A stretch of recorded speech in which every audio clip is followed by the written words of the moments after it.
మనమందరం భగవద్ బంధువులం. నిత్యం స్వామిని కొలిచేటువంటి ప్రతి ఒక్కరూ ఈ కార్యక్రమంలో భక్తి పారివసం దగ్గర అందరూ పాల్గొన్నారు.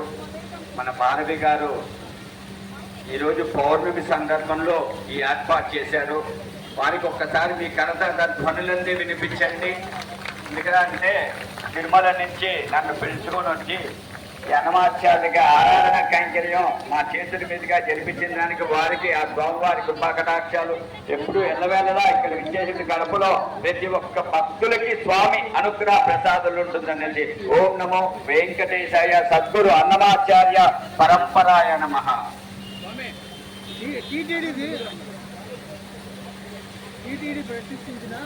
కడప జిల్లాలో తొలి గడప అర్చక బృందంతో వారందరూ వచ్చి ఈరోజు ఈ కార్యక్రమాన్ని నిర్వహించినారు. ఆ ప్రధాన అర్చకులకు కూడా మీ కరతాళ ధ్వనులు వినిపించవలసిందిగా కోరుచున్నాము. అలాగే ఈ చిన్నారులు కూడా మంత్రపుష్పాన్ని చాలా చక్కగా పఠించారు. వీళ్ళు కూడా వేద మంత్రాలతో స్వామిని ఆరాధన చేశారు. ఓం నమో వెంకటేశాయ.